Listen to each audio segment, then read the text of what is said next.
All right, everybody. Well, the time is now 7 o'clock, so I want to welcome everybody to our Veteran Voices Women in Service presentation this evening.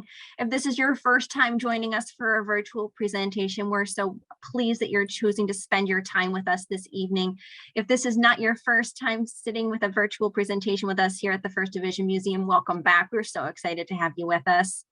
This is your last warning that presentation utilizes closed captions and to follow the instructions on your screen to turn those off should you choose to do so.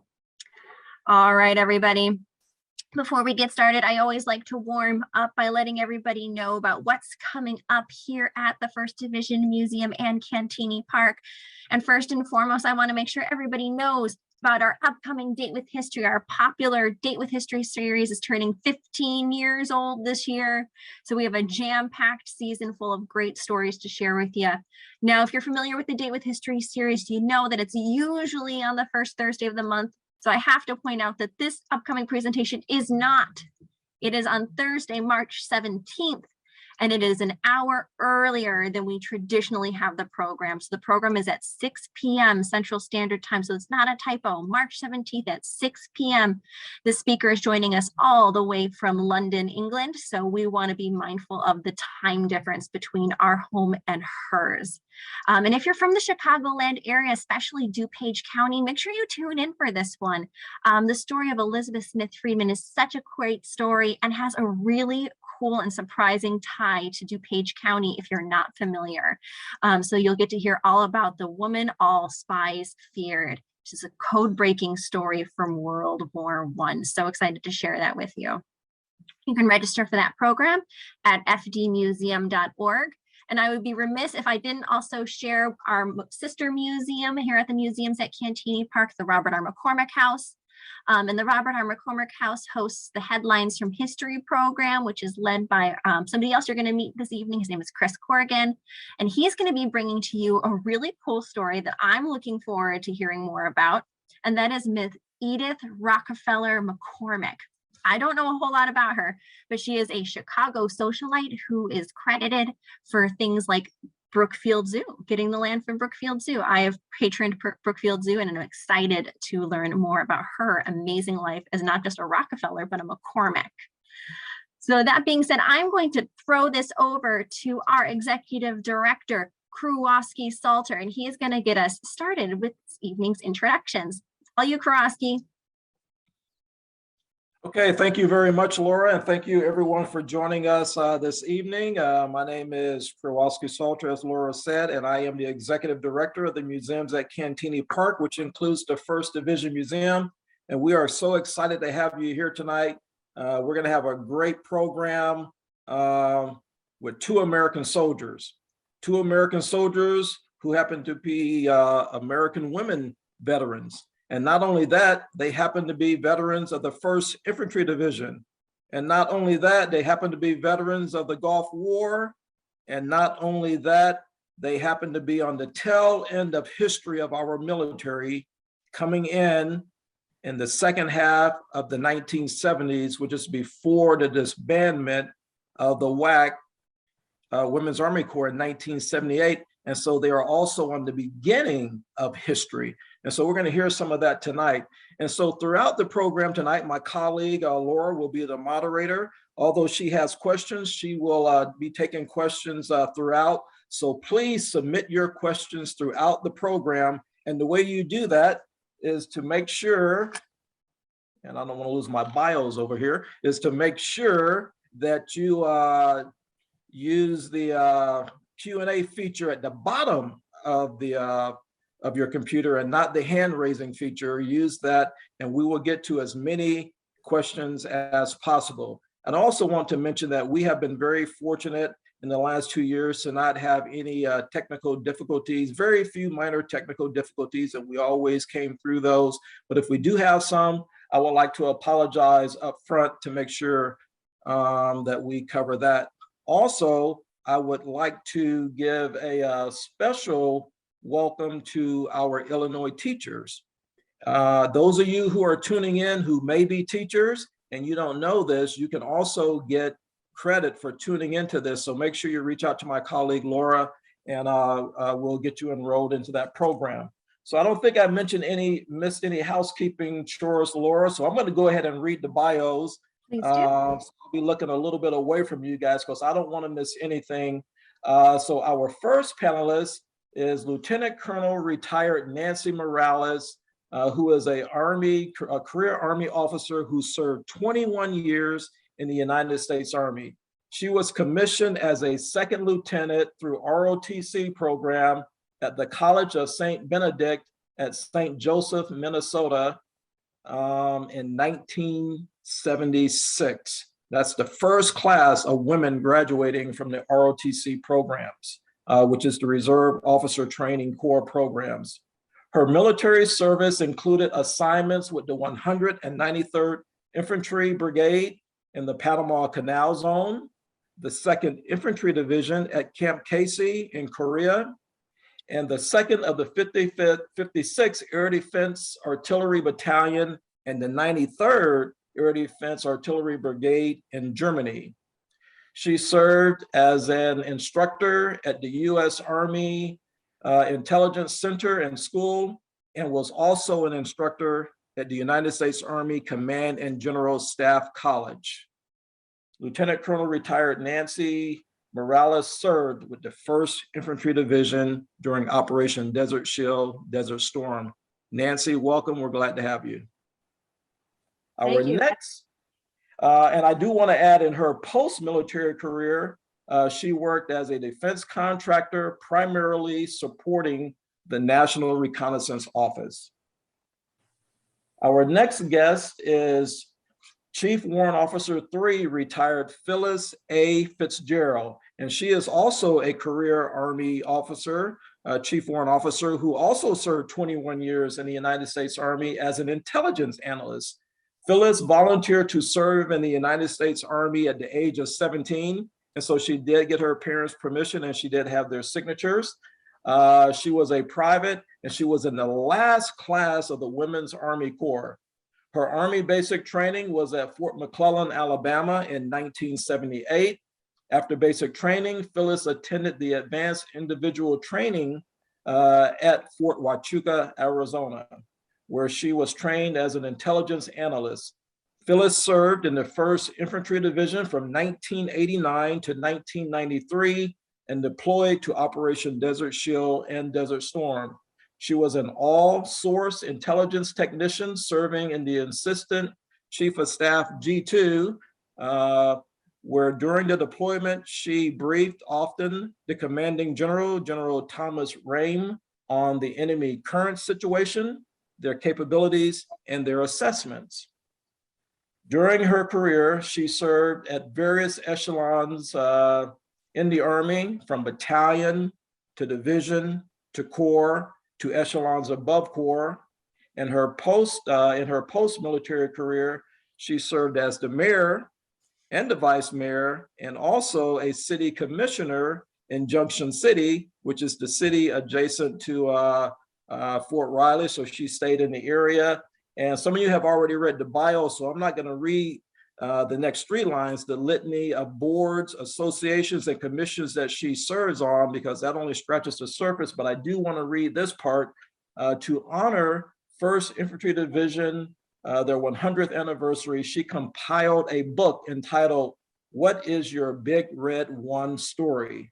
And it had 100 Big Red One stories of veterans that remained in the Junction City area after leaving the military. She also developed and runs the Adopt a Soldier program for new to the Army and new to Fort Riley soldiers. And today she serves as the executive director of the Society of the 1st Infantry Division, where I have the pleasure to work with her often on a professional basis. So without any further ado, Nancy and Phyllis, we're looking forward to this. And of course, you know, as a historian and having done a lot of reading and studying and some writing on women in the military, thank you for your service, and thank you for being on the tail end of that history and on the front end of history. So I'm going to turn it over to Laura at this point. Awesome. Thank you so much, Krylowski, for that great introduction. I want to say, I know we can't hear everybody because we're virtually, so on behalf of everybody who's watching, I want to welcome Nancy and Phyllis with a roaring round of applause. I'm so excited to have you ladies here this evening to talk with us. And just as before I start to dig into these questions, I want to remind our guests to think of this space as a little bit like a live oral history. So feel free to join in, and you can submit those questions using the Q&A button at the bottom. My colleague Chris Corrigan is keeping track of those, and he'll let us know when we have questions to interact with. But I want to get us started with a great question that I think is a really good starting place when we talk to soldiers. And those questions are that those who have served us have had different pathways leading them into military service. What led you to military service, Phyllis?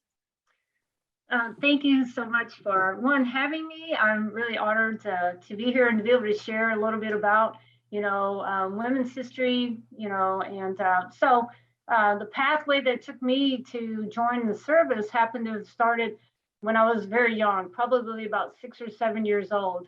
And my dad used to say to me at that young age that he wanted me to join the Navy because he liked the color of their uniforms. And he always used to say this term WAVE.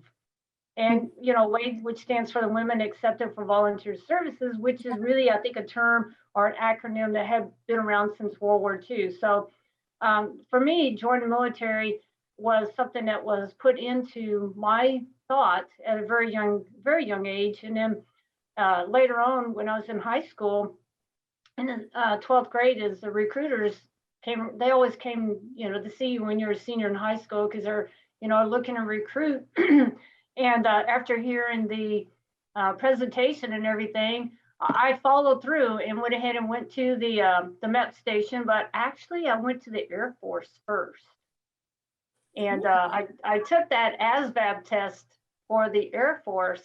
And I was there one day at the MEP station or the recruiter's office, and I was walking down the hallway, and I stopped at the Army's recruiting office. And needless to say, they took all my scores and everything. And back then, the way it worked was they plugged in what your scores were from your ASVAB test, and 20 or 25 jobs popped out. And I remember the recruiter saying to me, "Oh, do you want to be an MP?" And then, no, I didn't want to. And he handed me a sheet, and it was a job. It was called Intelligence Analyst, 96 Bravo. And I read that sheet, and I said, "Okay, I like that job." So hence, that started my career, because you have to do all the paperwork and everything. And being 17, my mom and dad did have to, sign for me to go in. But a thing of note I'd like to share is when I joined, I had to have had a high school diploma. I had to have graduated from high school. The women did. And I also had to have scored, high on that test in order to even be considered. So, I can just still remember the day that I left Nashville on that Greyhound bus heading to Fort McClellan, Alabama, to basic training, and being so young and really not realizing at that moment that the Army would become my career. And I can say that I am so glad that I listened maybe to my dad, took the test, and made that decision then to join the Army. And I would do it again in a heartbeat. Yeah, and really found a match that was perfect for you. Nancy, can you tell us a little bit about your call to service? Sure. I was in College of St. Benedict, small private women's Catholic college. And after my freshman year, I was still undecided what to major in, and a package came in the mail inviting me to consider ROTC. So that was the first year that it was open to women. And at that time, it was a 2-year commitment. And I thought that I would try it out. So I went to the university in the summer, talked to the folks in the ROTC department. They were very nice, very welcoming. And so I decided to give it a try. I really enjoyed ROTC during college. And I wanted to serve. That was part of my motivation, my desire to serve my country. My mother was pretty mystified by this decision, that her daughter would join the Army, not one of her sons. But she never stood in my way. She always encouraged me to try things, to pursue new adventures. And I think that's what the Army seemed like to me. I enjoyed travel, and I was pretty sure I could do it in the Army. And then, of course, I went on active duty, was commissioned as an intelligence officer in the Women's Army Corps, which shortly after that was eliminated, and I was just a regular Army officer. And my first assignment was Panama, so I got to do the travel thing. And then one thing led to another, and I stayed for a long time. But I never regret that decision. My desire to serve, I think, was probably the primary thing, and the desire to push myself beyond where I probably would have had I stayed in this little hometown in Minnesota. Yeah. I'd like to dig a little bit deeper into military training. So could you share with us a little bit more about your military training, particularly Nancy? Can you talk a little more about being a part of that first graduating class of women in the ROTC? Were you the only female cadet? Actually, we started out, I think, with 4, but only 2 of us made it through to be commissioned. And I would say that at ROTC Advanced Camp was sort of the first indication, the first real proof that the Army didn't quite know what to do with us. We were separated at some points. The training venue was separated so that women were only doing defensive combat kind of training, and the men were doing offensive, which was a very artificial distinction. And it resulted in, I would say most of the women were frustrated with that. They had, I'll never forget, a funny story. The generals were appalled at how long we all took to use the facilities. They didn't realize that women had to take all their gear off to use the outhouse, and that disrupted their training schedule. So that's just a little funny example of how the Army, had a lot to learn, I guess, in terms of women. When I got to Fort Huachuca to my officer basic course, there were quite a number of women in that class, and I would say they were better prepared for us. But even there were examples of how the Army hadn't quite come to grips with the role of women and how to handle us. Even the issue of uniforms were a little quirky sometimes. The boots that were issued to women were really poor quality. A lot of us had foot problems and so on. And I would say that kind of feeling of being the first to do things extended through a lot of my career. I suspect Phyllis had the same experience, but maybe for the first 3 assignments in particular, I would say the Army was learning about women as much as I was learning about the Army. And Phyllis, you have a really interesting training story experience as well. Could you tell us a little bit more about being a part of that last kind of group of WACs and that transition into women into the regular Army? Absolutely. So I just have looked over time. I mean, I still have my paperwork where I actually went into the military. And honestly, it doesn't really say anything on there about WAC at all, or if it does, it's very small. But when I got to basic training, we were an all-female class, and we were the last class of all females that was there, because the class after mine was an integrated class of men and women. And as noted earlier, that was a transitional time between the Women's Army Corps and the incorporation of the women into the regular Army. Pardon me. Okay. But on our dress uniforms, we wore the WAC brass. That's what we wore on it. And, the WAC was discontinued in April of '78. And then I was out in Fort Huachuca for my advanced individual training. And in October of '78 is when the actual WAC Corps was established as a separate corps of the Army. Thus, we all, and that took an act of Congress for that to happen. So, we were, like the last class of all women. And within a couple of months, it was the WAC Corps was gone. But as far as in basic training, we learned everything that I believe the male soldiers learned. We learned how to march.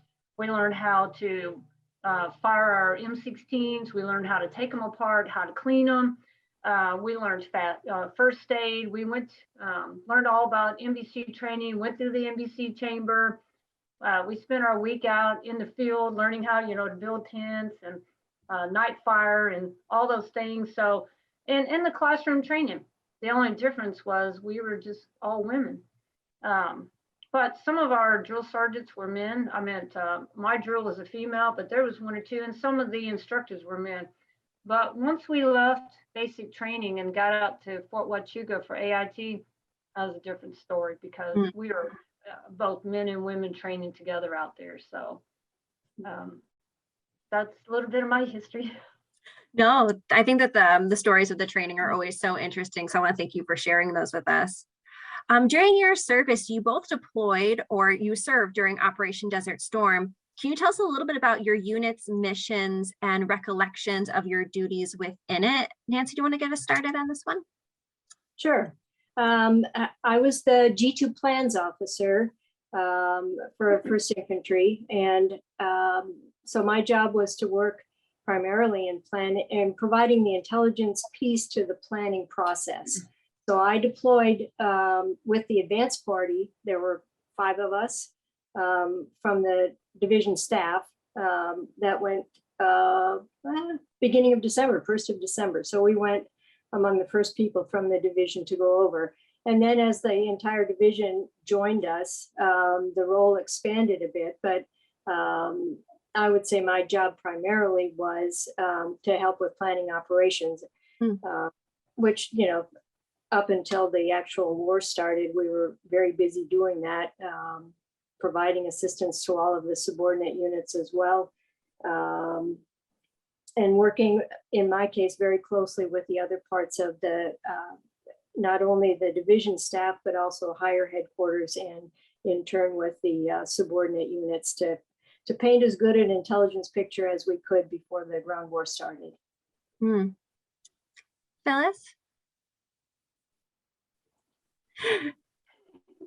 Well, Nancy and I go back a long way because we were together in the division, and I worked all source. She was a planner, so we got to work quite a bit together on the plans and everything. And but anyways, our mission was to destroy the enemy, and that was the Iraqi armed forces, the Republican Guards, destroy their equipment, and really to help restore that peace in the region and to help liberate Kuwait. But I went over the day after Christmas was the day that I left Kansas to go overseas. I guess I'll never forget that day. And a week later, my husband left here as well. But my job as an all-source intelligence officer or warrant officer was I had to know who our enemy was and be able to share that and be able to articulate about that enemy, what the enemy order of battle was, how, what type of equipment they have, what their unit dispositions were and everything, and what their capabilities were. And then work together, how they fight, analyze what their strengths and weaknesses were, but then work together as a team to come up with, based on our knowledge and all the different sources that we use, come up with what we believe was, the enemy's course of action or what they were going to do or not going to do. So, and as noted earlier, because I wasn't all source, we did brief Command and General definitely every day, several times, or, when it was needed and everything like that. But I guess what I really want to stress about it, not one of us could do it by ourselves. It took the whole team to make it happen. Perfect. Phyllis, I'm going to stay with, I have a question that specifically for you. But can you tell us a little bit more about during your deployment, were there any experiences, specifically combat experiences, that were really a big challenge for you? Well, I guess the thing that I would say is challenging is war itself. In my job, to be able to lay out what the enemy order of battle was for the Iraqi army and the Republican Guards in the 1st Division zone of operations, very stressful, because whatever it is that all source do or us collectively, that's very challenging, that what we're briefing and saying and seeing, could be detrimental to, our unit, our soldiers, any one of us. So everything that we did, it impacted the whole, everybody, the whole operation. You really had to be on top of your game. Yeah. You didn't have any time to really let your guard down or anything like that. And for me, challenging is for me to have my abilities to be able to understand and be able to brief what the enemy was doing or what we predicted the enemy to do, and to be correct about it as well, because we didn't want to lose anybody, and we wanted to get everybody back home, back to their loved ones and everything. So Excellent. Nancy, do you have any specific challenges or stories of challenges that you had to overcome while working with G2? I'd love to hear more about that. Okay, I have a couple of stories that Phyllis has probably heard these at one time or another. But one time after we got over there, we did a big planning exercise, and it was orchestrated by an organization called BCTP, Battle Command Training Program.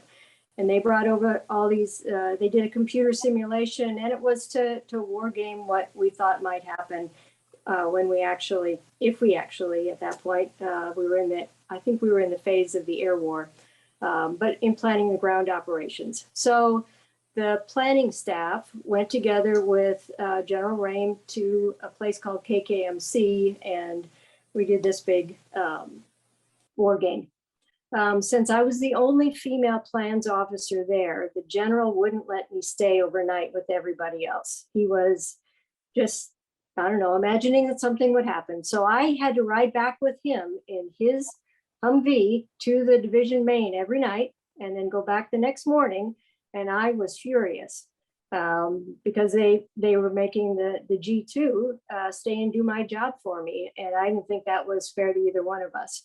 So after the war was over, Colonel Hepler, the chief of staff, apologized to me for that. But I've always remembered that as one of the very rare examples of when they were overprotective of me. So my second story, one of that big challenge, we have been promised imagery of the enemy front lines within 48 hours of the ground attack, because we were the main effort. And we were promised by the Corps G2.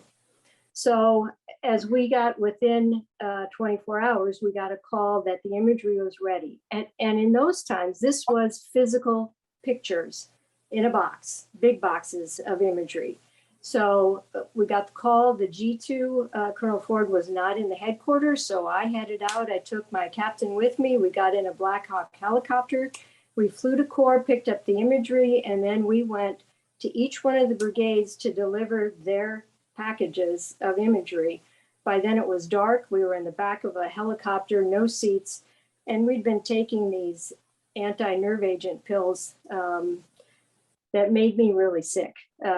So I was just trying not to throw up in the helicopter, and my poor captain was doing the deliveries. And then we flew in front of a multiple rocket launcher as it fired. I don't think we were probably very close, but it was very bright. And since we were flying with night vision goggles, the helicopter landed really hard.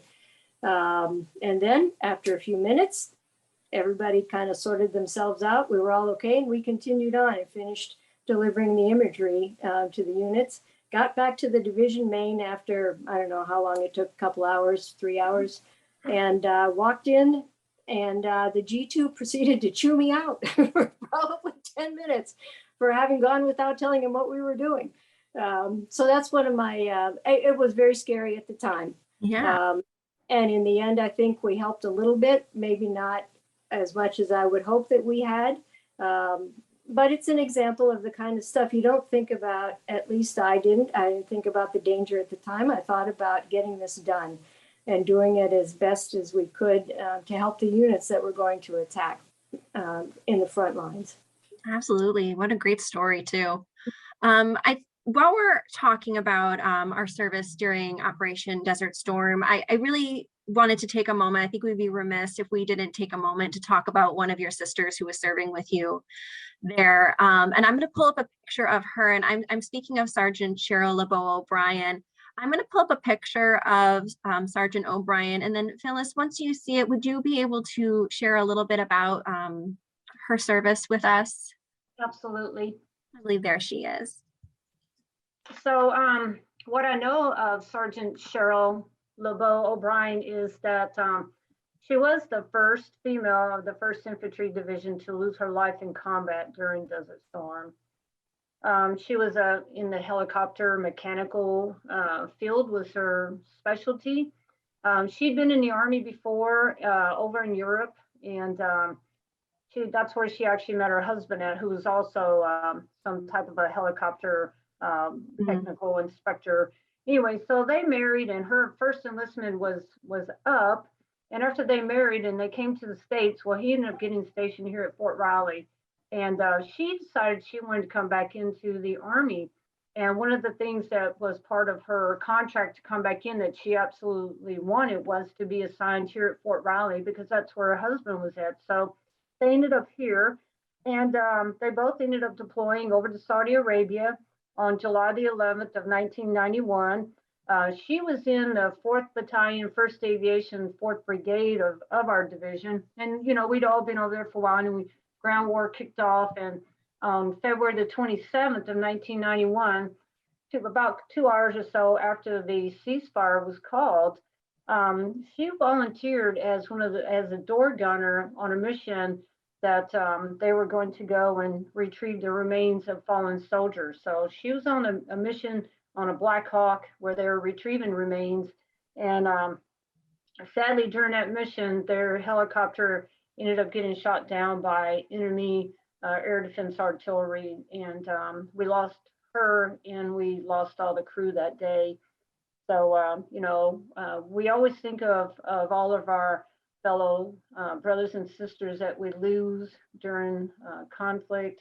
And, you know, it's sad that we lost them, and we do think of them often, and we thank them all for their ultimate sacrifice in this case.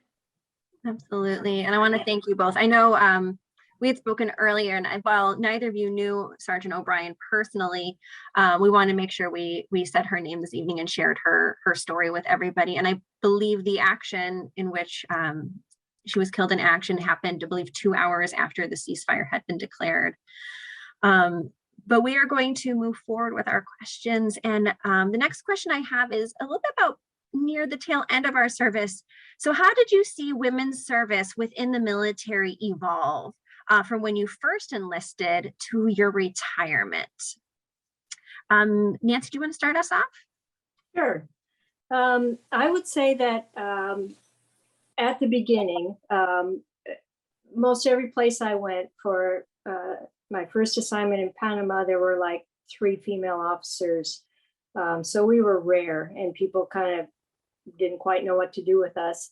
And in any job, you got it sorted out pretty quickly, particularly if you worked hard, took responsibility, learned your job, and did it. You were fine. And then when I got to Korea, it was when they first allowed women to go to 2nd Infantry Division. So again, a lot of firsts, and the same was true in Germany. Within a few years, when I got to Fort Huachuca, so now I'm a mid-grade captain or so. In my first job there, I was the senior person in my organization, but the colonel wouldn't put me in charge because I was a woman. And they never said that. They said other things, that I needed to learn my job first, and then they put me in charge. I'm confident had I been a male, they would put me in charge right away and then allowed me to learn my job. As time went on, that didn't happen ever again. So it was early. So I think that I worked really hard to be the best that I could. And then I probably got more slack than anybody else because I developed a reputation and people realized I was going to work hard. So I think that changed over time as more women were in the military, as more of the men just saw you as another officer, another soldier. As long as you did your job, that was all that they expected. So I think that changed quite a bit over the course of the 20 years that I was there in the Army. Phyllis? Well, so some of the things that I noticed that changed over time was, like when I went in the jobs that were available to me were available to me because I was a female. So I would not be able to have gone into an infantry job or an artillery job, any of the combat MOS type jobs. But what I did see over time, you know, especially the tail end of my career, where more of those combat MOS's career fields were coming open to women, and more women are being able to, you know, be assigned in them. Now, don't get me wrong, as an intelligence analyst, I could have been assigned into a unit like DeVarty, but I would have been in a support position like in the S2 shop, not one of the combat MOSs there. But when I went to Warrant School, one of the things that I experienced a lot of as being a warrant officer, I think the thought at the time was warrant officers were crusty old men. And almost everywhere that I went, when I was addressed, until you saw me, I was addressed as a Mr. a lot during my career. But probably at the tail end, that kind of changed a bit. But I could go to a doctor's appointment or get a phone call, and it would be Mr. Fitzgerald versus, you know, Miss or Chief or whatever. And even today, on my signature block where I have, you know, CW3, and I have my name, I will still get some correspondence addresses me as Sir. And even when I went through warrant officer school training out at Fort Huachuca, I still have my diplomas where mine is addressed as a Mr. So, and I never did get it corrected. I just have it, but that was one of the things that, you know, I saw along the way. Awesome. And I think I saw a question coming in, which means it's a cue to meet our friend Chris. Everybody, this is Chris Corrigan, host of the Headlines from History program from the Robert R. McCormick House, and he's been managing our question section. So Chris, looks like we had a question. What do our guests want to hear about?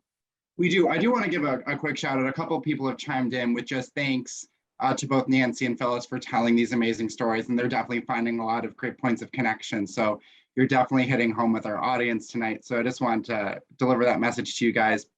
Our question here is from Ginny, and she says, great stories. I'm the founder of Operation Herstory. I had the honor of creating the first all-female veterans flight to DC. Our motto is, we are not invisible. We plan on opening Herstory to all female veterans. My question, how are you going to make your story, or make sure your stories are told to those who are unaware of your service or that you served?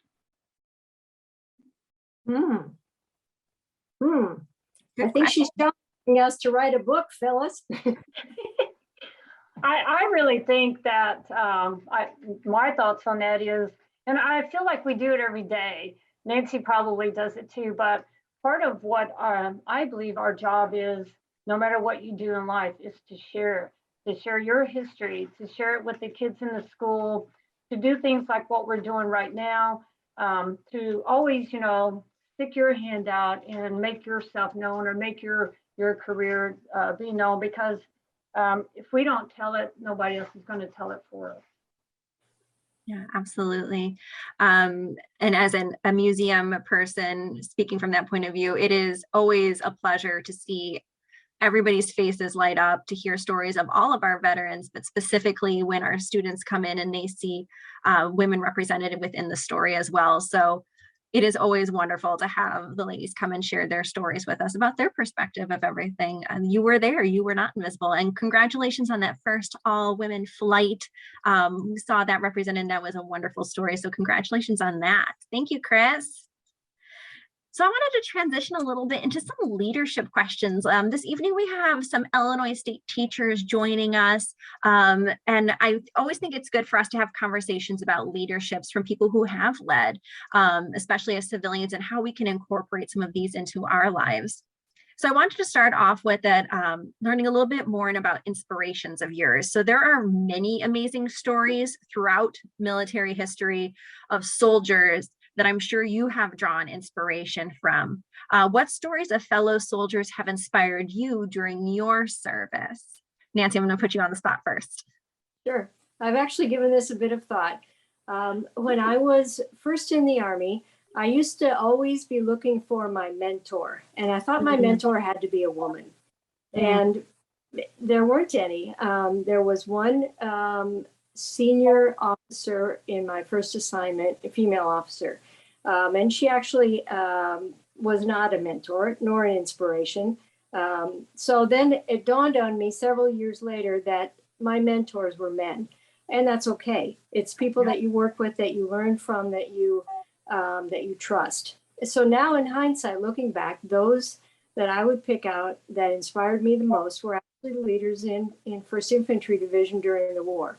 And I think that comes from the fact that a war is a very intense experience, perhaps more so for some of the more recent wars in Iraq and Afghanistan than Desert Storm, because that was relatively short. But nevertheless, it's a difficult environment. General Rain was certainly an inspiration. I always think of Colonel Fred Hepler, who was the chief of staff, who challenged us every day to do better, to answer his questions, but he also had a sense of humor. And Colonel Terry Ford, who was the G2, was an amazing man, still is. I still am in touch with him, as is Phyllis. And one of the things I learned from him, I think, was that a sense of humor goes a long way to making things work better. So given the opportunity to do your job well and be serious and then put a joke at the end or play a little prank on somebody, I definitely learned that from him, and I tried to carry that through myself in the rest of my career. Phyllis, want to share with us some of your inspirations? Absolutely. I mean, I'm in line with Nancy as far as, you know, who are would be mentors or inspirations. I just have to start out by saying I grew up in a house with 3 brothers.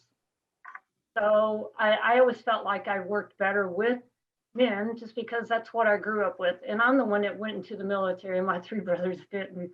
But I know it may sound a little corny or whatever, and I've always said this as long as I've known my husband. When I met him in Berlin, he was an NCO like me, and I just thought, you know, he was the most squared away soldier that I had ever met. I mean, he took a lot of pride in, you know, the way he looked, the Army values, everything about, pardon me, about the military. And to me, that was a big encouragement. And my whole career, I felt like I always looked to him in a lot of what I did, because I guess in a way he was my biggest fan, and he encouraged me.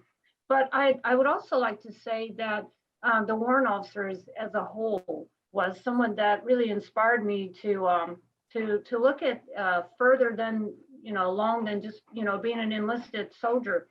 So when I was at Fort Polk, Louisiana, that's the first time I'd ever worked with warrant officers. And I thought, you know, this is all right, because they're a technician, and they, you know, you have a specialty. And so that was something that was of interest to me. So we left there and went to Germany. And I was in the, the late 80s. And the Army had a slogan, be all you can be. And I knew that I wanted to be a warrant officer. And I knew that I could be all that I could be. So I applied for it, and I did get accepted into the Warrant Officer Corps field, and, had to get all my training and everything. So I would say that, those are some of the folks that mentored me or encouraged me. But as Nancy pointed out, we will never forget our Commanding General, General Rain, or our Chief of Staff, Colonel Hepler. For me, I felt like that they cared about us. We had a mission to do, but they cared about the soldiers. And they would, especially when they learned some of us were married and we left children behind, things like that. They really cared about us. And then as far as our G2, Colonel Terry Ford, I mean, as Nancy said, we all, he was a character, and we did a lot of fun things. But he also challenged us. I know he challenged me as an all-source intel tech. We never let our guard down. We were always, just looking ahead, thinking ahead, but at the same time, we had that fun in there as well.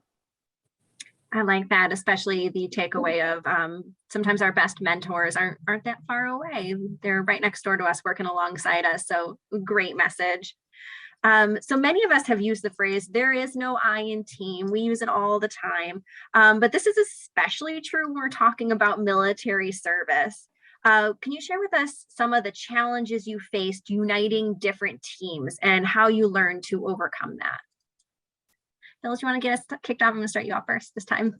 Awesome, thank you. I don't know, I'm so glad to get a chance to talk a little bit about team.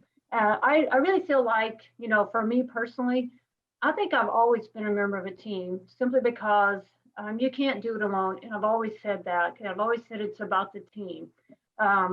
But I also know that and have experienced it, whether in the military or outside the military, there's always going to be a person or there's going to be a group that might not agree with, what you're thinking, or they may not like something. But the old saying of we can agree to disagree, it's okay. But in the end, especially in the military, we all have the same mission. And many times that's to get the job done. And I also believe the way you deal with that, it's how you go about approaching a tough situation and knowing your audience that you're having to deal with. And so to me personally, you have to be able to adapt to different styles of leadership and different types of personalities. So I think maybe that's something that you learn along the way, but I do know that you can't do it alone. It takes a whole team to make something happen. Excellent. Nancy, you have something you'd like to add? Sure. And again, I'm going back to Desert Storm. I worked with the planning team, both, before we deployed at Fort Riley and once we got to over to Desert Shield, and they were all men. And what I learned early on, and I think this is true for any time when you're a member of a team, I had to be super well prepared. I had to carry my weight. And then I was just a member of the team. And an important lesson that I learned was if you don't know, say you don't know. It's very important not to make something up. Phyllis might have the answer for me if I went back across the hall. She had a lot of information in her head that I didn't. So I learned that it's really important to have a team behind you and with you and to take care of all of those team members. And in any place, in a difficult environment, it can be very stressful, and you have to keep in mind everybody's situation and their contributions. And so you need some patience and you need some humor, but you have to do your job. You have to understand what's most important. You have to prepare for things that are going on, and then you contribute as best you can, and you depend upon others to do their role as well. And if they're not doing their part, you got to let them know that too, because the team requires everybody pulling together, and that was true in every single job I had. And I guess the reason that I always think back to the Desert Storm times is that it was very serious business, and you needed to have everybody on their game, participating, no fighting, no I'm better than you. And that never happened. We had a great team that worked together to get things done. Yeah, and I feel like if there's any lesson that the Army we can learn from the Army is absolutely teamwork and how to work together. So thank you for that. How have you drawn from the Army values? I want to touch on that. For those of you, the Army values are loyalty, duty, respect, self-service, and honor. And how have you been able to apply those to your civilian or your personal lives? Phyllis, I'm gonna let you get started again. Number one. Well, from the day one of going into the military, whether basic training or officer training or whatever, that's something that we learned early on, what those Army values are. And you start to develop them, I feel like, more deeply over time as you mature and grow yourself. And I just think that most of us, at least for me, without thinking in your daily life, about those Army values, when you do things, it just comes to you, because that's, you know, what you were trained and how you were trained. And I think for me, you know, I carry those values for over 21 years in the Army, and they ended up following me into my civilian life, where you know, I don't like to harp on things that I've been involved in or anything, but how to demonstrate how they carry over is, you know, I continue to display them daily in whatever my daily endeavors are, whether it's volunteering in my community, volunteering with Fort Riley soldiers, helping to take care of, you know, or looking at ways to help take care of our soldiers, you know, like with that Adopt a Soldier program, or the veterans in our community, because I sit on a board for the governor here for veterans and everything, you know, just look at different ways that I just feel like that's my calling, is to continue to carry on those, you know, the Army values. And you just don't really think about it. It's not only about the communities, the soldiers, the veterans, but families too. So whatever we do, whether it's in the community or it's with our military, it's something that, you know, we all should do. And as a community leader, you know, as Krylowski mentioned in the beginning, you know, I volunteered or ran to be a community leader here. And I don't know, it's just, that's my thoughts on it. I just think that, you know, it carries over into your life. And I don't know of anybody that spends time thinking that what you're doing today, is it because of that? It just happens. Yeah. Nancy, thoughts? Yeah, I think Phyllis described it very well. The things that I learned in the Army, taking responsibility, taking care of people, building teams, knowing about the people that you work with, understanding their situation, learning, meeting their families perhaps, or learning about their backgrounds, and being loyal to the organization, figuring out how to accomplish a mission. All those things I learned in the Army, I carried into my civilian career as well. And I think it allowed me to be successful there. The things I learned in the Army were really important in the civilian world. And of course, I was in a defense environment again. So I was working largely with retired military, but that's a common language. You understand what you expect of others and what they should expect of you. And it just continues, I think, if you demonstrate those qualities. I like that it's a common language. That's a nice way of putting it. I like that. I personally have one final question for both of you before we send it over to Chris for any final questions from our guests. But this one is specifically for our teachers in attendance who are teaching youth in this great state of Illinois. Of course, if you're tuning in from other states, those as well. But some of our guests in the audience tonight have young people in their lives, or they're teachers. If you could pass on a piece of advice to our future leaders, what would it be? And of course, Phyllis, I know I'm gonna let you go first again. Thank you. You know, my advice is, and it's not just one thing, I actually have a couple things that I think are important. I really truly believe that for our young generation, our young folks growing up, or even our young adults, that you can be anything that you want to be and be successful at it. Do not let, you know, your past, maybe the way you were brought up, or your environments, or don't let that be a reason for you not to try to do something or to go for something. So I'm a big believer in anybody can do anything if you just step forward and try. Another thing that I'm very passionate about that I offer to advice is volunteerism. Get involved, be a part of your community. One of the things that I've learned over time is that people really want to volunteer, whether you're adults or your children. They want to volunteer, but a lot of times they don't want to be the one to step up and be the leader of that volunteer opportunity. But if there is something, then they want to volunteer and be a part of it. Because everybody wants to make a difference, I think, in how your communities look, how your partnerships look, and things like that. Teamwork. I know we just talked about teamwork, but again, I think that's very important. It's not about a team. It's not about individuality. It's about a team. It's not about individuality. And I believe that you definitely get more done when you do it together than apart. And the last thing that I would offer advice for, especially our leaders now, is don't forget the little guy, because they're all important. Excellent. That's my advice.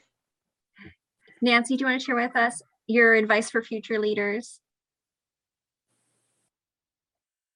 I guess the thing I would say is, I never would have thought when I was a young person growing up in a small town in rural Minnesota that what I did in the Army would change me so much. So I would encourage young people to consider the military or consider some sort of service. There are other kinds of organizations besides the military, but for me, it made a tremendous change in my life. It gave me the opportunity to push myself, to accept challenges far beyond what I ever would have done. And I would challenge young people to do the same kind of thing: travel, see the world, meet other people. They have a tremendous amount to teach you, and challenge yourself. You can do a lot more than you think you can. So accept that opportunity to do something that's a little outside your comfort zone. I personally think the Army was a tremendous learning experience for me, a great opportunity. And I would encourage young people to seek an opportunity to serve. Thanks so much, Nancy. And especially that call to action of volunteering and getting involved in your local communities, I think is an important lesson for not just our students, but for all of us. I think we could all stand to do a little more volunteering and giving back. Chris, I see you have popped up. I'm going to throw it over to Chris. He's going to come in with some of these questions coming in for our guests. But while he's getting that organized, Nancy, Phyllis, I want to thank you so much for sharing your story with us this evening. It's so important, and we really enjoyed hosting both of you. You're both wonderful, and I feel like we're all friends now. So Chris, I'm going to throw it over to you. What do our guests want to hear more about? Well, one thing I wanted to, before I hit those questions, this is just another lovely comment. We have Jill with us, who is the Illinois ambassador to the Military Women's Memorial in Arlington National Cemetery. And she wants to make sure that both Nancy and Phyllis know to make sure you register and tell your stories at your memorial. And I just thought that was really important. Make sure that, just again, that feeds into what Ginny had said, making sure that you're keeping your stories alive and out there. We do have two great questions here. One of them goes back to the leadership area, and it's from Jeanette. She says, I appreciate the stories and you setting the path for so many to serve. How did you help mentor young female officers during your time serving, especially in balance of military service and family?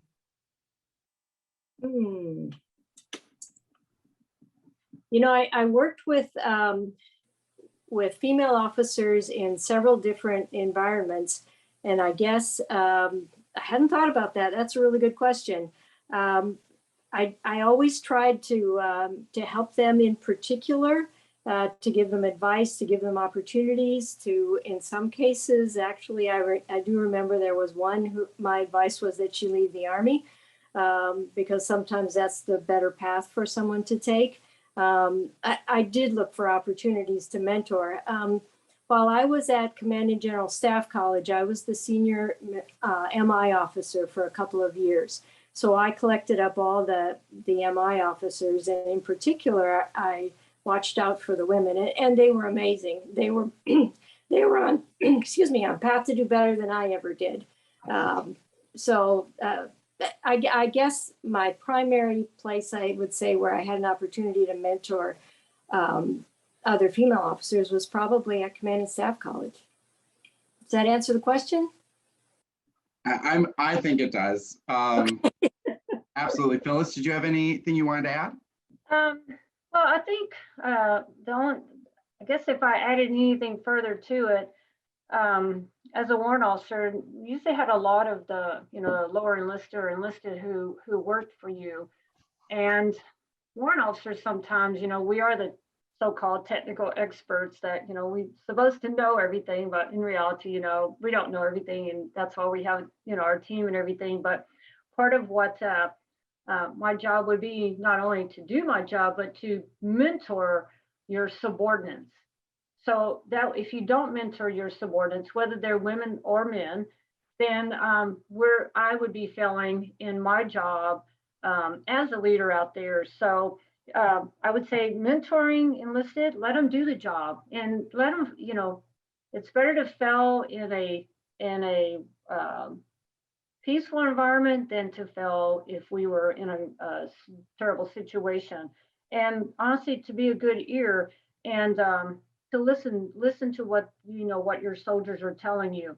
But as far as, you mentioned family, leader and being a family, those are things that when you have soldiers that have families, we can't forget the families, because the military job can be very stressful, and that could, be taken back home to the family. And so we don't want to do anything like that. So it can be challenging sometimes. Absolutely. When Nancy had said that she was looking for, like a female mentor, all I could think of is like, oh, how great that, both Phyllis and Nancy, you guys ended up being these amazing mentors for young women entering the military, where Nancy was like, oh, it's kind of just a bunch of guys.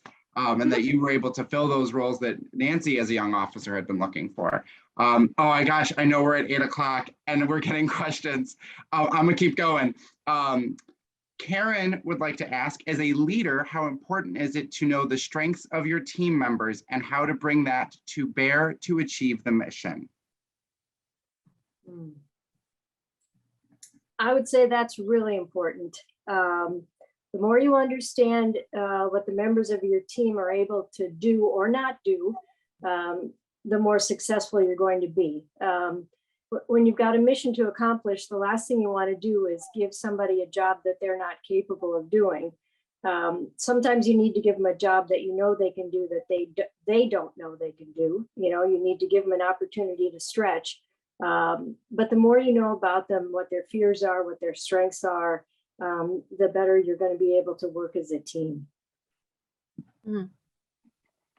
I think the only thing that I would go ahead and add to what Nancy is saying, I think it's important, or it can be important, depending on the situation, to capitalize on strengths, and then also help to train anyone on what their weaknesses are.